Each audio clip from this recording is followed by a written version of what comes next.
मुस्लिम voters और मुस्लिम voters का रुख भी इस पहले चरण के मतदान में बड़ी भूमिका निभाने वाला है। क्या कहना आपका?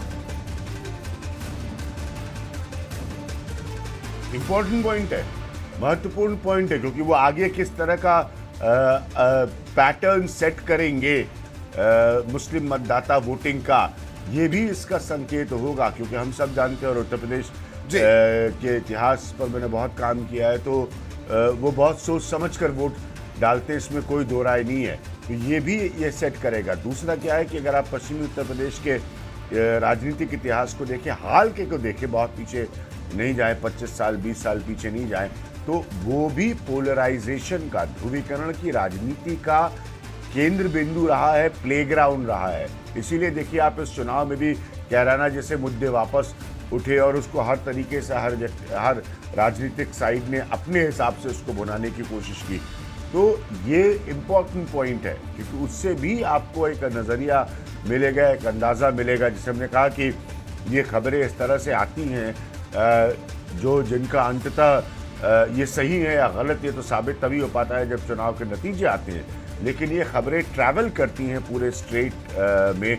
मैंने महीनों उत्तर प्रदेश के कितने चुनाव जो है लगातार 3-3 महीने से ज़्यादा ट्रैवल किया है। जी बिल्कुल। तो ये खबरें उस चुनाव के दौरान जब आप यात्रा करते हैं रिपोर्टर के तौर पे, तो आपको पता लगता है, और ये खबरें ट्रैवल करती हैं। तो ये खबर भी ट्रैवल करेगी पश्चिम उत्तर प्रदेश के पहले चरण से कि मुस्लिम मतदाता का इन चुनाव में मूड आखिर क्या है और किस बिल्कुल। और अभिज्ञान, आपने बड़ी दिलचस्प बात कही कि हर चुनाव के बाद यही होता है, जैसे पोलिंग खत्म होती है तो एक चर्चा बन जाती है कि इस पार्टी ने इस फेज में अच्छा किया, इस इलाके में अच्छा किया, और बिल्कुल, और वो 10-15 दिन वो चर्चा सियासी फिजाओं में रहती है, चाय की दुकानों पर उस पर चर्चा होती है। हमारे साथ इस वक्त रविंद्र कुशवाहा साहब जुड़ गए, भारतीय जनता पार्टी के सांसद हैं सलीमपुर से। रविंद्र कुशवाहा जी, आपका स्वागत है एबीपी गंगा में। रविंद्र कुशवाहा साहब, क्या कहना आपका? परसों पहले चरण का मतदान होना है और पहले चरण में आपकी पार्टी के लिए चुनौती है। सपा से सुनील सिंह साजन साहब हमारे साथ हैं। उनका कहना है किसानों की नाराजगी और जो तमाम मुद्दे थे किसानों के, और इस बार आरएलडी और बीजेपी का गठबंधन पश्चिमी उत्तर प्रदेश में कमाल करेगा, ये सपा दावा कर रही है। आपका क्या कहना है सर?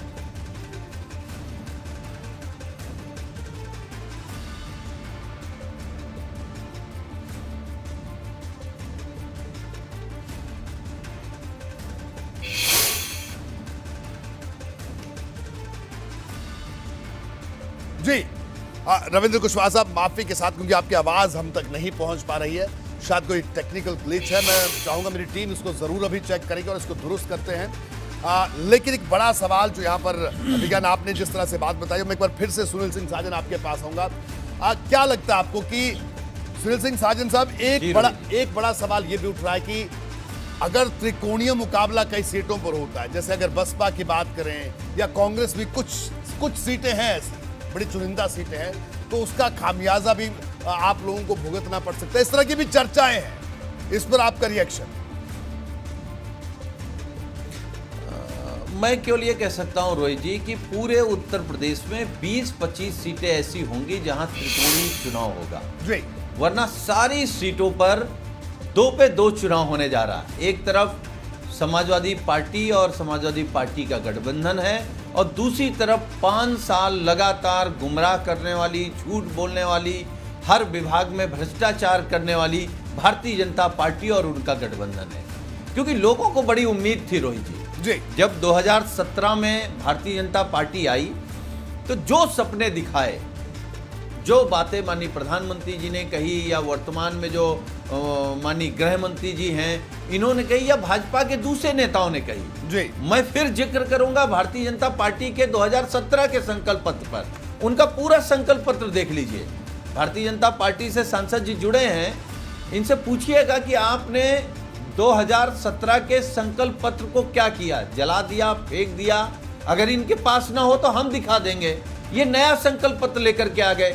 राजनीतिक पार्टियों में जब विश्वसनीयता नहीं बचती है या जो राजनीतिक दल कहते हैं जब वो नहीं पूरा कर पाते हैं तो विश्वसनीयता का अभाव होता है।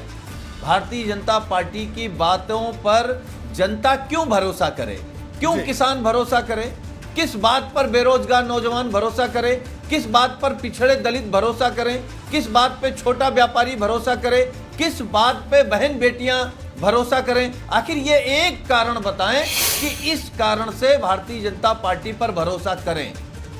जी बिल्कुल। मुझे एक छोटे से ब्रेक के लिए यहाँ पर रुकना है। सुनील सिंह साजन साहब, आपका दावा और आपका कहना है कि भारतीय जनता पार्टी के घोषणा पत्र पर भी आपने सवाल उठाया। आपका भी बहुत बहुत शुक्रिया इस पूरी चर्चा में शामिल होने के लिए। विज्ञान, आपका भी शुक्रिया। एक छोटे से ब्रेक के लिए रुक रहे हैं। ब्रेक